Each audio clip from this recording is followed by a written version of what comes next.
Hello viewers, welcome to the channel. Today you are going to learn how to use my health-based rewards card. So let's get started and watch the video till the end. First you have to activate your card. For this, call 1-888-514-6841 to activate. You have your 16-digit card number, 4-digit birth year and choose a 4-digit PIN. Then use the card in store like Walmart or online by selecting debit at checkout. You cannot use it for cashback, ATMs, or restricted items such as alcohol, tobacco, firearms, or lottery tickets. So what you can pay for? You can pay for utilities, gas, electric, water, cable, or phone bills. You can also pay rent, childcare, education, rideshares, or public transit. And it is also approved at Walmart purchases.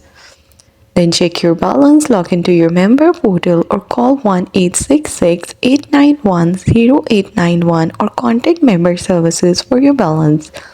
Reward expire 365 days after they earn or 90 days after your coverage end, whichever comes first. And that's all. Thanks for watching. Don't forget to like and subscribe.